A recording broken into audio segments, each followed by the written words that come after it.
नमस्कार मित्रों, polity point Rajasthan पे आपका हार्दिक स्वागत है। जैसा कि आप सबको पता है कि समकालीन विश्व राजनीति में हमने जो छोड़ा था वो छोड़ा था गुट निरपेक्षता पे लाके। और गुट निरपेक्षता से आज मैं आपको थोड़ा समझाऊंगा गुट निरपेक्षता क्या है। गुट निरपेक्षता क्या है, इसका गुट निरपेक्षता की क्यों जरूरत पड़ी। थोड़ा सा इस चीज को समझने के लिए हम थोड़ा बैक जाते हैं, मैं इसको समझाऊं उससे पहले मैं आपको अर्थ वगैरह सारी चीजें समझा दूंगा। पहले थोड़ा सा एक बार इसकी थोड़ी हिस्टोरिकल मूवमेंट देख लो, इसकी जरूरत क्यों पड़ी, बाकी पूरी चीज बाद में देखेंगे। देखो, बात है 1950 के दशक की। 1950 के दशक में दुनिया दो भागों में बटी हुई थी। एक गुट था जो पूर्वी गुट था, जिसका नेतृत्व सोवियत संघ कर रहा था। एक गुट था जो पश्चिमी गुट था, जिसका नेतृत्व अमेरिका कर रहा था। दोनों के बीच में शीत युद्ध का दौर चल रहा था, आपसी हथियारों की होड़ चल रही थी। अपने आप को महाशक्ति बनने की होड़ को लेकर ये दुनिया के सभी देशों को अपने चंगुल में फंसा रहे थे। और उसी दौर में अफ्रीका, एशिया और कुछ लैटिन अमेरिकन देश आजाद हुए थे। यूरोपीय, फ्रांसीसी औपनिवेश से वो आजाद हुए थे उस समय। जब ये नए नए ये देश आजाद हुए थे तो इन देशों के सामने समस्या ये थी कि हम किसी भी सैन्य गुट में अगर शामिल होते हैं तो हमें एक गुट से दुश्मनी मोल लेनी पड़ेगी। और हम अपनी इन्हें जो आजादी मिली, इस आजादी को ये खोना नहीं चाहते थे। इनके सामने तीसरा कोई विकल्प था नहीं। उस स्थिति में इन देशों के लिए एक बहुत ही बड़ा दुविधा की स्थिति बनी हुई थी। मतलब नए नए आजाद हुए थे, गरीब थे, कमजोर थे, लोकतांत्रिक व्यवस्था कायम करनी थी, लंबे समय तक गुलामी में जिए हुए देश थे। तो ये नहीं चाहते थे कि हम फिर किसी न किसी राष्ट्र या किसी न किसी शक्ति के दबाव में आके वापस हम कहीं गुलाम ना हो जाए। मतलब ऐसी इनकी सोच थी। तो बात 1950 की, तो उसी समय पंडित जवाहरलाल नेहरू, देखो भारत भी उस समय आजाद हुआ था। ये सारे देश जो इसमें शामिल थे उनकी चर्चा करेंगे। तो ये 1956 में नेहरू जी, गमाल अब्दुल नासिर ये मिस्र के थे, जोसेफ ब्रोज टिटो ये थे यूगोस्लाविया के। ये तीन नेता, ये तीनों मित्र थे। और 1956 की बात है, ये लगभग 1956 में एक सम्मेलन होता है, बांडुंग सम्मेलन। और उस बांडुंग सम्मेलन में ये तीनों नेता मिलकर एक तीसरे विकल्प का चयन करने का प्रयास करते हैं। इन दो महाशक्तियों के अलावा अपना एक तीसरा विकल्प ढूंढने का प्रयास करते हैं। और जो तीसरा विकल्प होता है वो होता है गुट निरपेक्षता। वो क्या होता है? गुट निरपेक्षता। इसकी जो स्थापना होती है वो हम आगे देखेंगे बाद में। 1956 में होने के बाद में फिर इसके संस्थापकों में इनके दो मित्र थे। ये सुकर्णो जो इंडोनेशिया का है, वामे एनक्रुमा ये घाना का है। यानी ये पांचों इसके संस्थापक हैं। थोड़ा ये जरूर ध्यान रखना कि इसमें शुरुआत तो इन तीन नेताओं ने की थी, नेहरू जी ने, गमाल अब्दुल नासिर ने, जोसेफ ब्रोज टिटो ने। नेहरू भारत के थे, गमाल अब्दुल नासिर मिस्र के थे, जोसेफ ब्रोज टिटो यूगोस्लाविया के थे। बाद में इनके साथ दो और इनके साथ हो जाते हैं। एक होता सुकर्णो जो इंडोनेशिया का था, और एक है वामे एनक्रुमा घाना के थे। मतलब तो कुल मिला के गुट निरपेक्षता के जो संस्थापक जो देश हैं वो थे, इसमें 5 नेता इसमें मुख्य थे। मतलब ये कितने नेता प्रमुख थे इसमें? 5 नेता इसके संस्थापक सदस्य माने जाते हैं। वैसे तो इसमें 3 ही होते हैं पर 5 हो जाते हैं, बाद में 2 और जुड़ जाते हैं। चलो इसको छोड़ो। अब बात आ जाती है डायरेक्टली गुट निरपेक्षता। ये है क्या? देखो, गुट निरपेक्षता एक प्रकार से इसको शॉर्ट में कहते हैं हम name, NAM, non alignment movement. एक ऐसा आंदोलन जो दो महाशक्तियों से अपने नव स्वतंत्र राष्ट्रों को, गरीब देशों को, एशिया, अफ्रीका, लैटिन अमेरिकन देशों को एक नया विकल्प दे सके। एक ऐसा आंदोलन तैयार किया जा रहा था। और वो जो ये आंदोलन जो होता है, इसका मूल जो अर्थ होता है इसका ये होता है कि विश्व के किसी भी सैन्य गुट में शामिल नहीं होना। किसी भी सैन्य गुट में शामिल नहीं होना। वैसे इसकी देखो मैं यहाँ पे डेफिनेशन विस्तार से बताया हूं कि गुट निरपेक्षता का सरल अर्थ है कि विभिन्न शक्ति गुटों, देखो यहाँ पे लिखा हुआ बाकायदा शक्ति गुटों, समझने का प्रयास करना, शक्ति गुटों से तटस्थ या दूर रहते हुए अपनी स्वतंत्र निर्णय नीति और राष्ट्रीय हित के अनुसार सही या न्याय का साथ देना। समझे इसका मतलब क्या है? कि तटस्थ या दूर रहते हुए, किन चीजों से? शक्ति गुटों से केवल। और क्या करना चाहिए? मतलब अपने आप को तटस्थ भी नहीं रखना है, पृथकतावाद की जो नीति है वो भी नहीं करना है, क्योंकि पृथकतावाद में क्या होता है, अपने आप को देखो, तटस्थ का मतलब तो ये होता है कि दुनिया से कोई लेना देना ही नहीं, कोई लड़ो कोई मरो, चुपचाप बैठे रहना, ये तो होता तटस्थ। मतलब पड़ोस में लड़ाई हो रही है, अपन चुपचाप बैठे, अपने को दोनों से कोई मतलब नहीं। एक होता पृथकतावाद, जो अपने आप को मतलब छुपा लेना, अंतरराष्ट्रीय मामलों से काट कर रख लेना अपने आप को कंप्लीटली दूर। मतलब ठीक है, ये दोनों चीजें नहीं है इसमें। इसका मतलब यह है कि अपने को केवल सैन्य गुटों से दूर रखना है और सही और न्याय का साथ देना है। बोलना है, गुटों में शामिल नहीं होना है, पर सही गलत का फैसला हम कर सकते हैं। ये अंतरराष्ट्रीय चीज थी।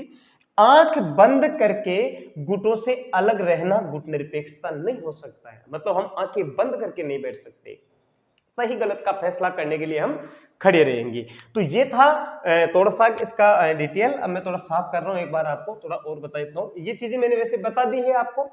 अब इसके कुछ जनरल इफेक्ट होते हैं गुट निरपेक्षता के।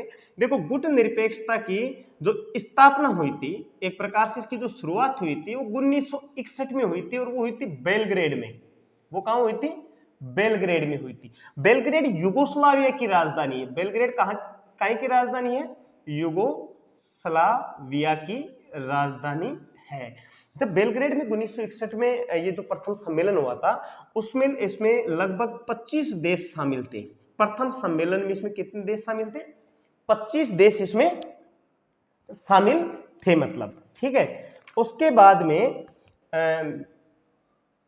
1961 बेलग्रेड यूगोस्लाविया। अच्छा, एक इसकी एक कभी कभी पूछ लेते कि इसका मुख्यालय कहाँ है, तो वो थोड़ा सा ध्यान रखना। वैसे कुछ अपने एनसीईआरटी में वगैरह में है नहीं। मैं थोड़ा एक बार बोर्ड को थोड़ा साफ कर दूं, फिर मैं आपको बताऊं एक बार। इसका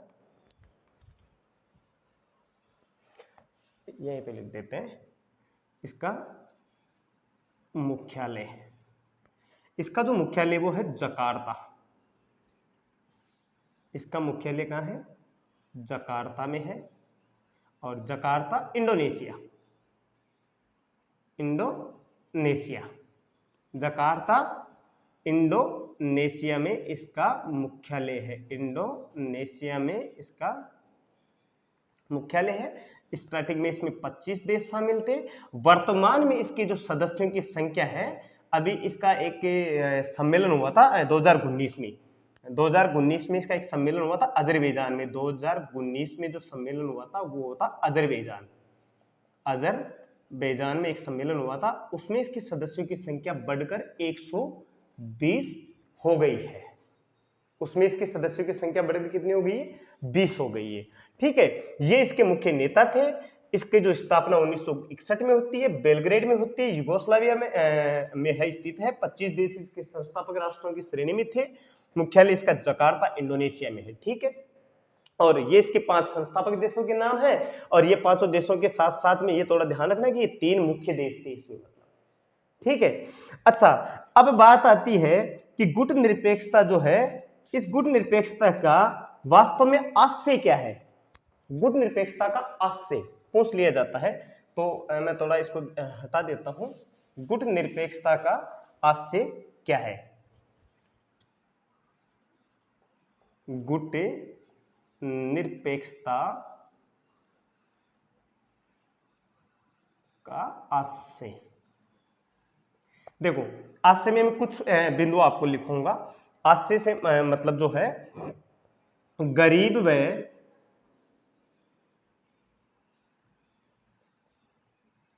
व छोटे जो देश हैं, छोटे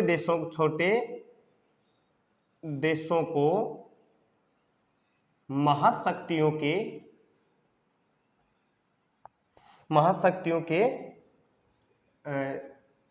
सैन्य गुटों में शामिल होने से रोकना। ठीक है, और ये देश अपनी स्वतंत्र विदेश नीति स्थापित कर सके। नव स्वतंत्र देश अपनी स्वतंत्र विदेश नीति, स्वतंत्र विदेश नीति बना सके या अपना सके भी हो सकता है। स्वतंत्र विदेश नीति अपना सके।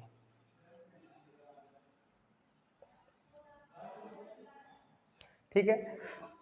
इसके अलावा एक तीसरा जो विकल्प था उसका चयन करना, यानी किसी सैन्य गुट के दबाव में न रखे, ये एक प्रकार से असमानताएं जो थी उन असमानताओं से निपटने का आंदोलन था। समकालीन विश्व की असमानताओं से निपटने का आंदोलन था।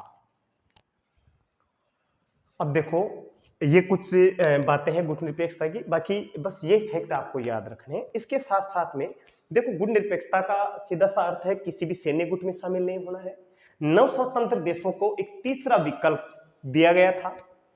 एशिया, अफ्रीका और लैटिन अमेरिकन देशों को दो सैन्य गुटों में शामिल होने से बचाकर उनकी स्वतंत्र विदेश नीति स्थापित हो सके, उनके लिए एक तीसरा विकल्प हो ताकि उनका आर्थिक विकास हो सके, वो भी अंतरराष्ट्रीय पटल पे अपना खुद का एक स्टैंड कायम कर सके, अपना खुद का एक स्तंभ बना सके अपने देशों का नई लोकतांत्रिक व्यवस्थाओं के साथ, क्योंकि वो बहुत दिनों तक इस गरीबी के इस गुलामी के मकर जाल में फंसे हुए थे। मतलब तो ये सारी बातें थी गुट निरपेक्षता से संबंधित। बाकी इसमें ये प्रश्न आते हैं और ये थोड़ा सा इनका थोड़ा सा ध्यान रखना, बस ये फैक्ट आते हैं। स्थापना का मैंने बता दिया था 1961 में हुई थी, स्थापना 1961 में हुई थी, बेलग्रेड सम्मेलन में हुई थी। ठीक है, और अभी वर्तमान में 120 सदस्य हो चुके हैं और वैसे इसके पर्यवेक्षक देश भी शामिल हो रहे हैं धीरे धीरे इसमें। जैसे अभी बताया गया था कि अजरबैजान में जो सम्मेलन हुआ था इसमें 17 पर्यवेक्षक देश भी शामिल हो गए हैं, यानी वो इसके सदस्य भले ना हो पर वो इसके साथ इसके मंच पे आ जाते हैं। मतलब यही सब कुछ गुट निरपेक्षता था। अब इसमें कुछ चीजें ऐसे है कि भारत की क्या भूमिका रही गुट निरपेक्षता के दौरान, मतलब यह है दोनों सैन्य गुटों में शामिल नहीं होने की नीति थी, पर कुछ जगहों पे ये जो देश हैं ये अपने हितों के चक्कर में गुट निरपेक्षता के जो शामिल देश हैं वो कहीं ना कहीं अपने हितों को देखते हुए किसी न किसी सैन्य गुट के साथ थोड़ा अपना झुकाव बना लेते हैं। और इसका एक उदाहरण है भारत का भी 1971 में भारत सोवियत संघ के साथ थोड़ा मित्रता का व्यवहार रखता है।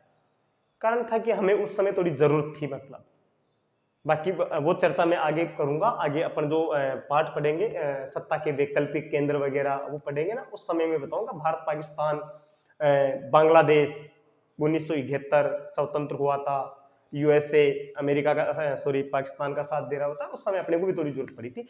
बट ऐसा कुछ नहीं है, सारी चीज ये है और ये था गुट निरपेक्षता। ठीक है दोस्तों, इन चीजों को ऐसे ही बढ़ाते रहो, इसी प्रकार से चलते रहो। हम नेक्स्ट टॉपिक होगा सोवियत संघ का विघटन, दो ध्रुवीयता का अंत। अपना नेक्स्ट जो टॉपिक होगा वो होगा दो ध्रुवीयता का अंत। चलो छोड़ो, में क्या लिखना वो तो आप सबको पता है। अगला टॉपिक कौन सा होगा? दो ध्रुवीयता का अंत। ठीक है दोस्तों, चैनल को सब्सक्राइब भी करवाओ और अपने साथियों से जितने भी पढ़ने वाले हैं उन तक अपने चैनल की जो सूचनाएं है वो भी पहुंचाने का प्रयास करो। और चैनल पे किसी भी चीज को पढ़ने के बाद में स्किप करने के बजाय पूरे चैनल को देखा करो। जय हिंद दोस्तों।